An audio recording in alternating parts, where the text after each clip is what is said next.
प्यारे विद्यार्थियों नमस्कार। काफ़ी दिन बाद हमारी और आपकी इस वीडियो के माध्यम से मुलाकात हो रही है। आप लोग अपने घरों में होंगे, स्वस्थ होंगे। वैसे मम्मी पापा का ख्याल रख रहे होंगे। इसी कामना के साथ हम आज इस वीडियो के माध्यम से आप सब लोगों को हम पंक्षी उन्मुक्त गगन के इस कविता के बारे में अध्ययन करने वाले हैं। प्यारे विद्यार्थियों, शिवमंगल सिंह सुमन जी की यह कविता इस विकट समय में बहुत ही प्रासंगिक हो जाती है। बहुत ही प्रासंगिक इसलिए प्यारे विद्यार्थियों, जैसे कि आप लोगों को पता होगा कि हम कई महीनों से लगभग 3 महीने होने वाले हैं। इन 3 महीनों से अपने अपने घरों में कैद हैं, लॉकडाउन है। इस लॉकडाउन परिस्थिति में हमें बाहर की दुनिया से बहुत सी चीज़ों से हम कटे हुए हैं। ये तो धन्य कहिए कि इंटरनेट का, धन्य कहिए कि सोशल मीडिया का, जिनकी वजह से हम कुछ अंश तक, कुछ हद तक, कुछ मात्रा में अपने प्यारे प्रियजनों से जुड़ पा रहे हैं। अदरवाइज़ अन्यथा स्थिति ऐसी थी कि हम अपने घरों में रहते और बहुत बड़ी समस्या भी आ जाती तो भी हमें किसी के बारे में पता नहीं चलता। मेरे प्यारे विद्यार्थियों, हम पंक्षी उन्मुक्त गगन के यह कविता जो है पंक्षियों की आज़ादी के बारे में शिवमंगल सिंह सुमन जी ने लिखा है। उनके जीवन में आज़ादी का क्या महत्व है, या किसी के भी जीवन में आज़ादी का क्या महत्व है, इस कविता के माध्यम से कवि जो है वो बताना चाहते हैं। हमें अंदाज़ा लग रहा होगा कि हमारे जीवन में आज़ादी कितनी महत्वपूर्ण है। आप अंदाज़ा लगाइए कि हम 3 महीने तक अपने घरों में कैद है और हमारी स्थिति ये हुई है। अगर हम पंछियों के बारे में सोचें तो कई पंछियों का जन्म जो है वो पिंजरे में होता है और उस पिंजरे में ही उनका बचपन गुजरता है, उनकी जवानी गुजरती है और अंत में वे पिंजरे में ही मरती हैं या मरते हैं। हम अंदाज़ा लगा पा रहे हैं प्यारे विद्यार्थियों, वो दुनिया देख ही नहीं पाते। हम को ऐसा लगता है कि हम उनको बहुत अच्छी अच्छी चीज़ें खाने के लिए दे रहे हैं, बहुत अच्छी अच्छी चीज़ें उनके सामने दिखा रहे हैं, उनका पिंजरा जो है बहुत सुंदर बना रहे हैं, तो उनको बड़ी खुशी होती होगी। पर मेरे प्यारे विद्यार्थियों, इस कविता के माध्यम से हमारा ये भ्रम टूट जाएगा। इस कविता के माध्यम से कवि बता देना चाहता है कि हमें लाख चीज़ें मिले गुलामी में, लेकिन उस लाख चीज़ों से एक चीज़ ही सुंदर है, उस आज़ादी में। तो सबसे पहले हम क्या करने जा रहे हैं, इस कविता की ध्वनि प्रस्तुति सुनेंगे। यह ध्वनि प्रस्तुति मैंने YouTube से ही एक वीडियो से लिया है। आप लोग उस वीडियो के भाव को समझने की कोशिश करिए। इतनी सुंदर कविता है, इतने सुंदर ढंग से कवि ने उसको लिखा है, और जिसने भी गाया होगा उस गायक का नाम तो नहीं दिया है, लेकिन बहुत ही सुंदर स्वर में जो है, बहुत ही सुंदर लय में उन कविता के भावों को बताने की कोशिश की है। तो मेरे प्यारे विद्यार्थियों, आप लोग उस कविता को सुनिए, आप उसके साथ गा सकते हैं। गाने के बाद में फिर हम लोग क्या करेंगे, उस कविता की पंक्तिवार एक एक पंक्ति का अर्थ, एक एक शब्दों का अर्थ, एक एक शब्दों के भाव को समझने की कोशिश करेंगे। ठीक है प्यारे विद्यार्थियों, अभी आप लोगों के सामने मैं वो प्रस्तुत कर रहा हूँ। YouTube का वीडियो देखेंगे।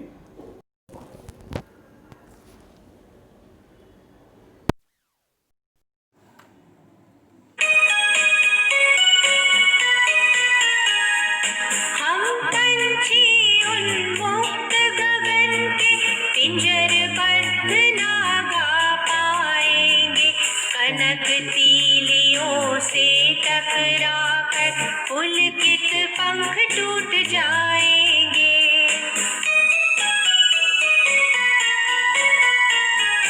हम बहता जल पीने वाले मर जाएंगे भूखे प्यासे।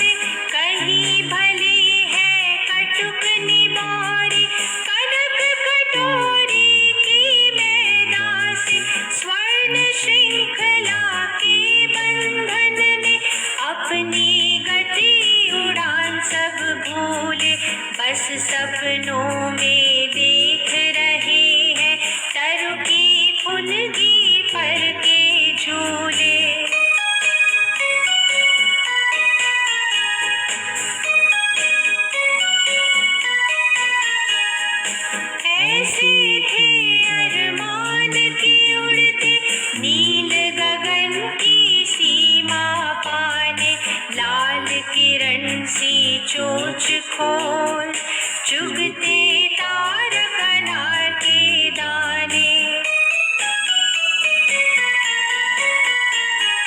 होती सीमाहीन क्षितिज से इन पंखों की होड़ा होड़ी, या तो क्षितिज मिलन बन जाता, या तनती सांसों की डोरी।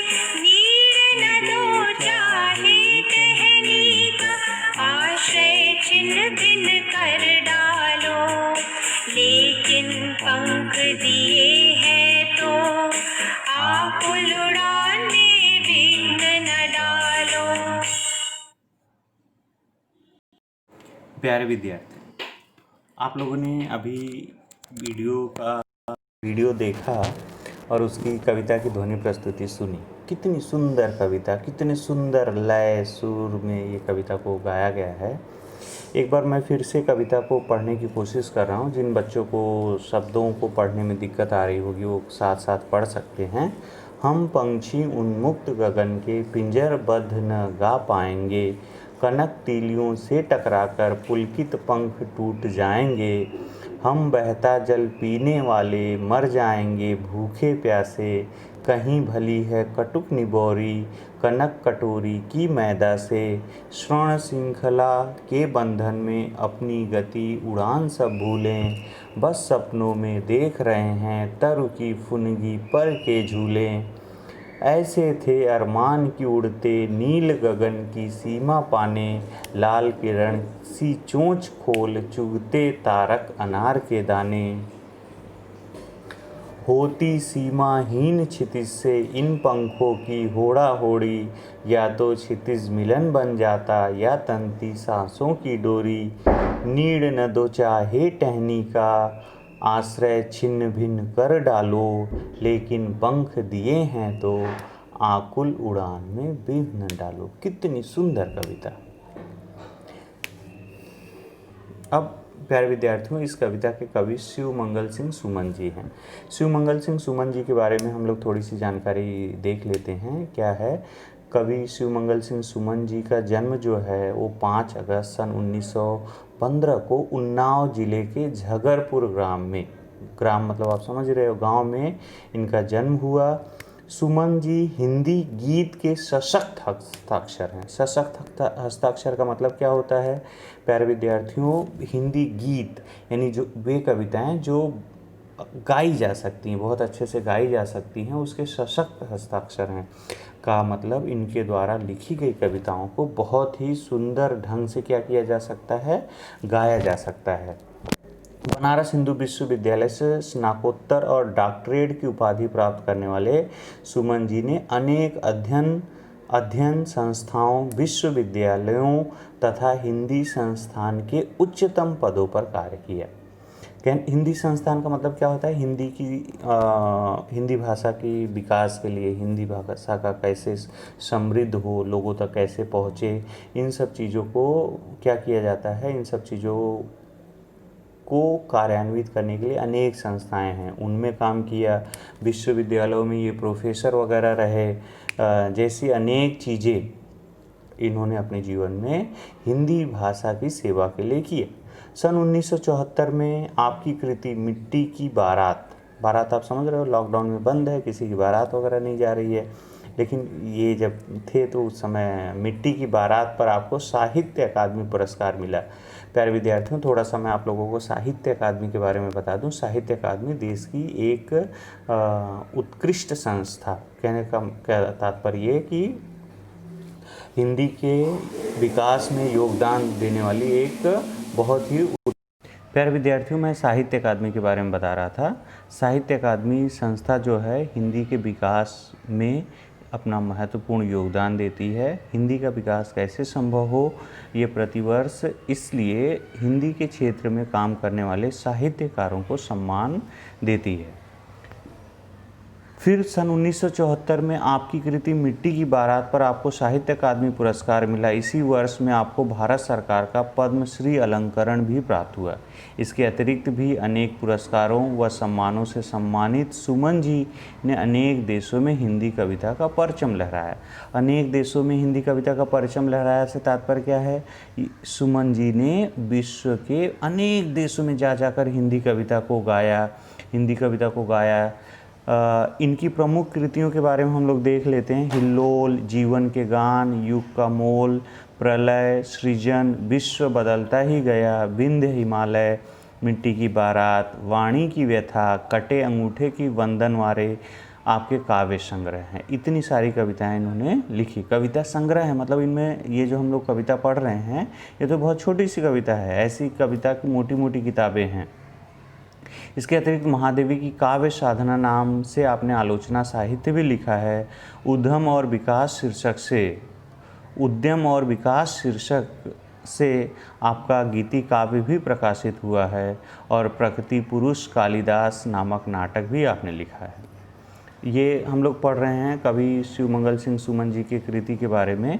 हिंदी कविता की वाचिक परंपरा आपकी लोकप्रियता की साक्षी है। वाचिक परंपरा का मतलब कि कैसे हम हिंदी कविता को गाकर आगे बढ़ाएं। हिंदी कविता की वाचिक परंपरा आपकी लोकप्रियता की साक्षी है। देश भर के काव्य प्रेमियों को आपने गीतों की रवानी से अचंभित कर देने वाले सुमन जी 27 नवंबर सन 2002 को मौन हो गए। 27 नवंबर सन 2002 को मौन हो गए का तात्पर्य क्या है प्यारे विद्यार्थियों? इस दिन इनकी मृत्यु हो गई। तो हम लोगों ने देखा शिवमंगल सिंह सुमन जी के बारे में। शिवमंगल सिंह सुमन जी हिंदी के वाचिक और गीत इनकी प्रमुख विधा थी। कहने का तात्पर्य ये कि ये ऐसी कविताएं लिखते थे जिनसे क्या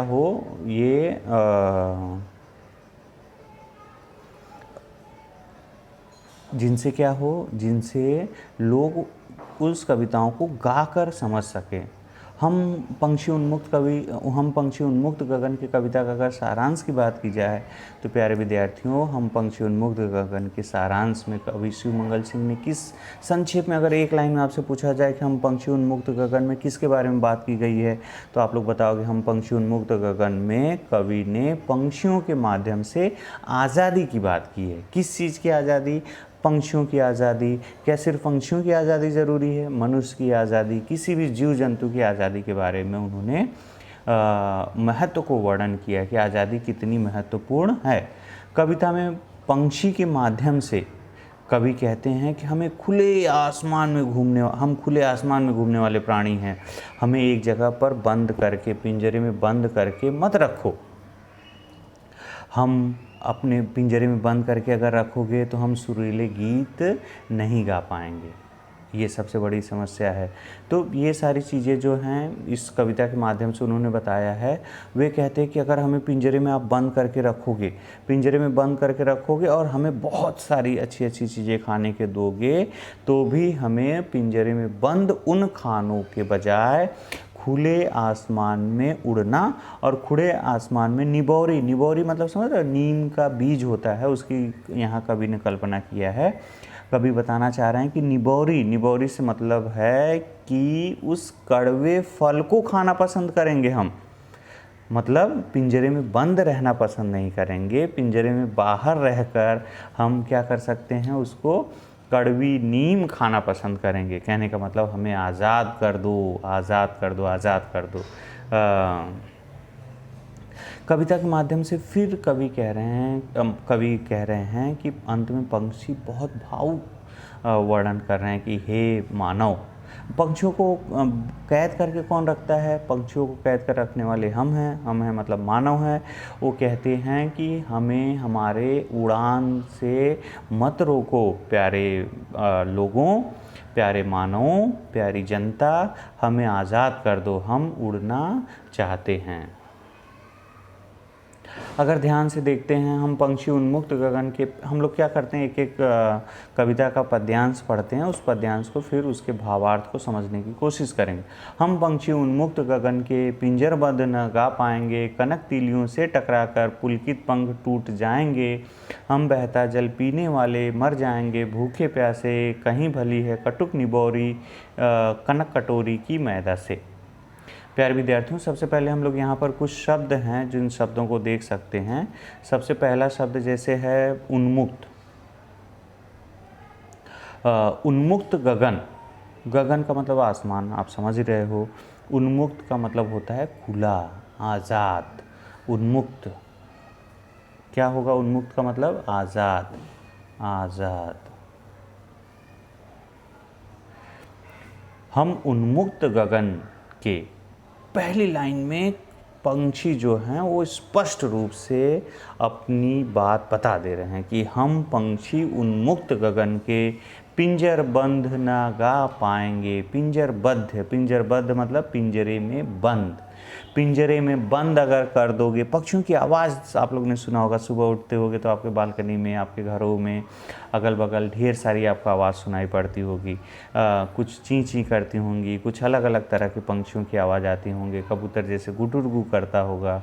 हम मानो कितने असंवेदनशील होते जा रहे हैं। आप लोग देखे होंगे हमारे घरों में कबूतर आते रहते हैं, पंछी वगैरह आते रहते हैं, तो हम उनको भगा देते हैं, जाली लगा देते हैं जिससे कि हमारे घरों में वे ना आए।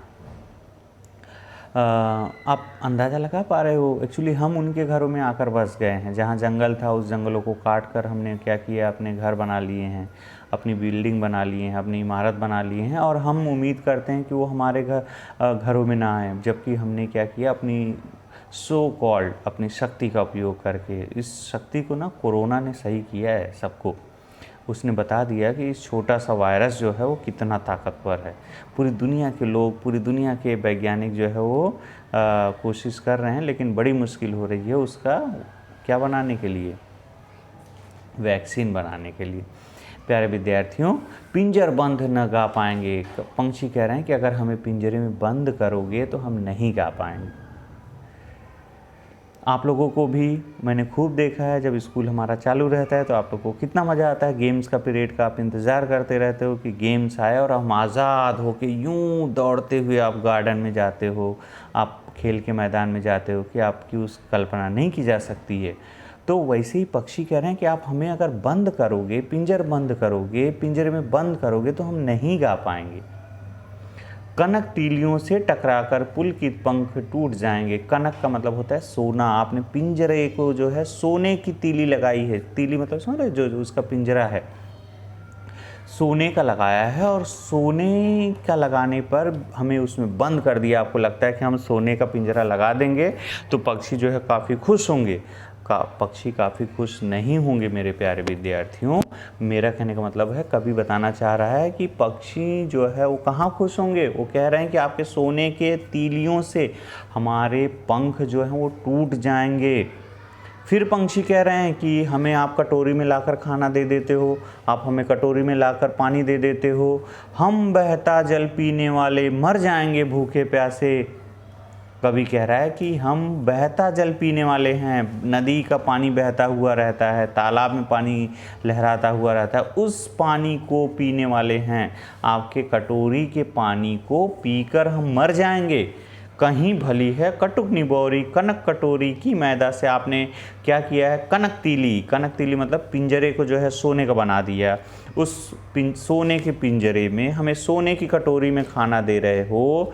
मेरे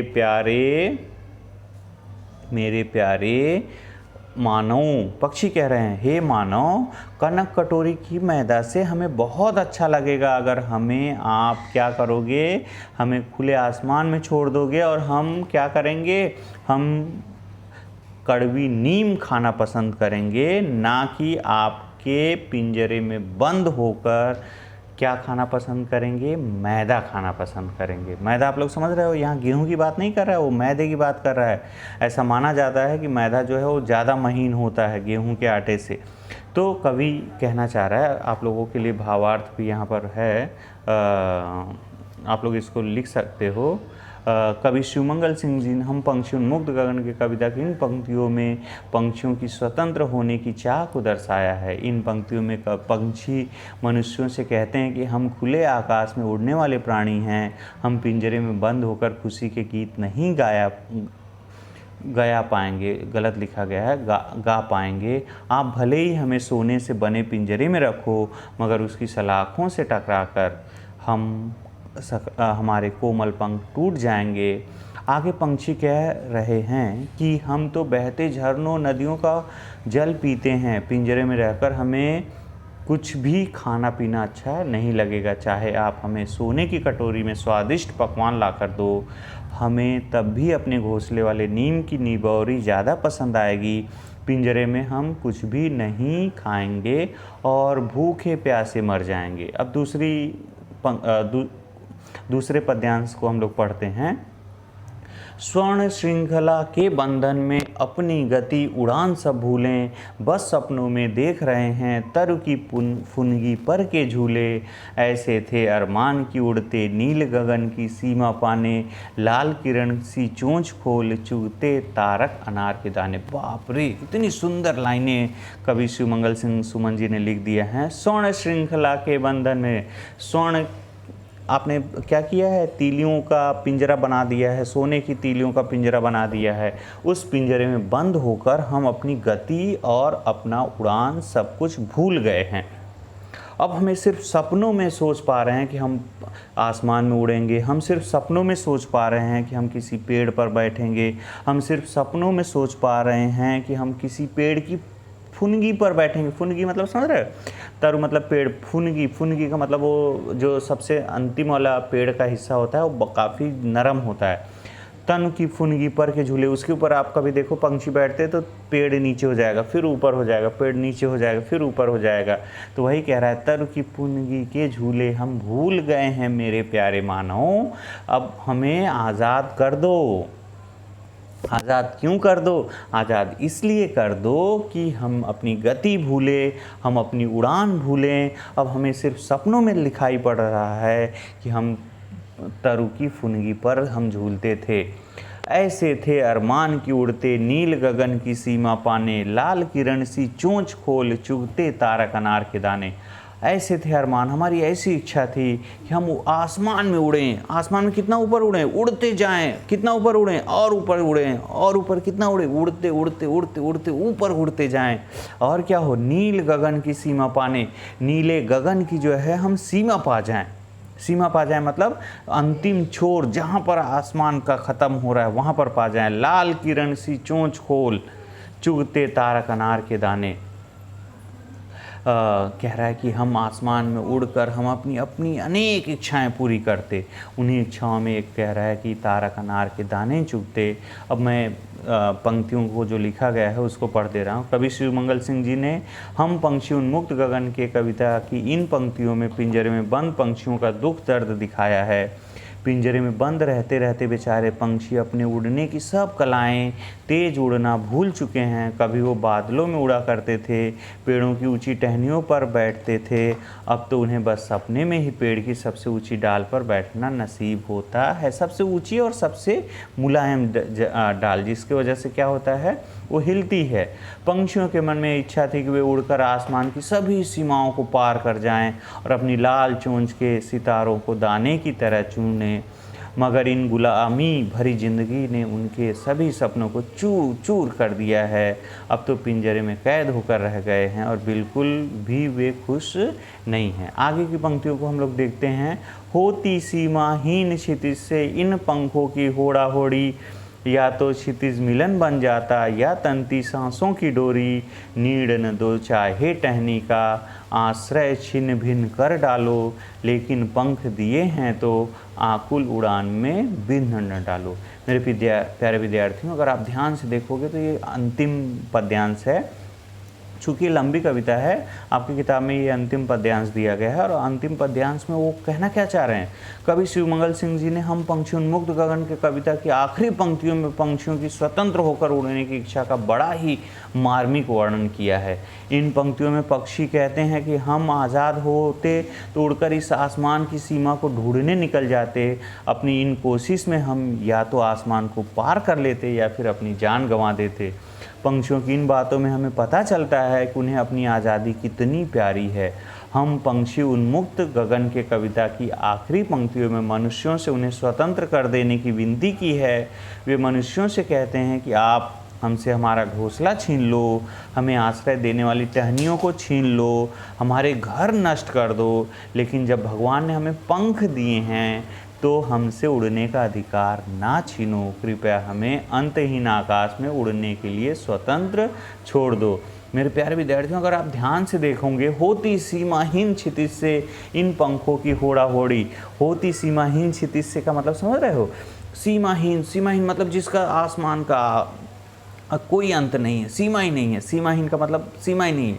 उड़ते जाओ, उड़ते जाओ, उड़ते जाओ, उड़ते जाओ, उड़ते जाओ, उड़ते जाओ, उड़ते जाओ, उड़ते जाओ, उड़ते जाओ, उड़ते जाओ। क्षितिज से, क्षितिज मतलब समझ रहे हो? सॉरी, एक ऐसी स्थिति आती है जहाँ ऐसा लगता है कि आसमान जो है वो पृथ्वी को टच कर रहा है, पृथ्वी को छू रहा है, तो उसी को हम लोग क्षितिज कहेंगे। इन पंखों की होड़ा होड़ी, पंखों आपस में होड़ा होड़ी करते कि हम आगे उड़ेंगे, तुम आगे उड़ो, हम आगे उड़ेंगे, तुम आगे उड़े। या तो क्षितिज मिलन बन जाता या तंती सांसों की डोरी। बाप रे, आप अंदाज़ा लगा रहे हैं? कह रहे हैं या तो हम क्षितिज पा जाते या हम क्षितिज पाने की चाह में अपनी जान दे देते। मतलब उड़ने की लालसा में हम मर मिटते, हमारी जो इच्छा है उसको अपनी जान गंवा देते। आगे की 4 लाइन जो हैं वो अगर आप ध्यान से समझ लोगे तो आपकी कविता की सारी चीज़ें समझ में आएगी। नीड़ न दो चाहे टहनी का, नीड़ का मतलब घर कह सकते हो, घर अपना वो घर टहनियों पर घर बनाते हैं। आश्रय छिन्न भिन्न कर डालो, सहारा जो है, आश्रय जो है जहाँ हम रह रहे हैं उसको छिन्न भिन्न कर डालो, काट डालो, पेड़ों को काट डालो। लेकिन पंख दिए हैं तो आकुल उड़ान में बिन न डालो। हे मेरे मानवों, हे मानव जाति के लोगों, अत्याचार मत करो हमारे ऊपर जुल्म मत ढाओ, हमें पिंजरे में बंद करके मत रखो, हमें खुले आसमान में उड़ने दो, आकुल उड़ान में बिन न डालो। क्यों न डालो? हमें ईश्वर ने, हमें परमात्मा ने हमें क्या दिया है? हमें पंख दिए हैं। उस पंख का क्या काम है? उस पंख का काम है आसमान में उड़ना। अब आसमान में जब उस उड़ना पंख का काम है तो आप हमें उड़ने क्यों नहीं दे रहे हो? हे मेरे प्यारे मानवों, आप सबसे मेरी विनंती है कि आप हमें आसमान में उड़ने दीजिए, आकुल उड़ान में बिन न डालिए। मेरे प्यारे विद्यार्थियों, ये मेरी छोटी सी कोशिश थी कि आप लोगों को ये कविता समझ में आए, इसलिए मैंने उस कविता को समझाने की कोशिश किया। कविता की बहुत सारी चीज़ें यूट्यूब और अलग अलग साइट से मैंने अपलोड किया है, डाउनलोड किया है। उन सब का आभार मैं व्यक्त करता हूँ और मैं समझ पा रहा हूँ कि आप लोगों को ये कविता ज़रूर समझ में आई होगी। आप लोग स्वस्थ रहिए, अपने अपने घरों में रहिए। धन्यवाद।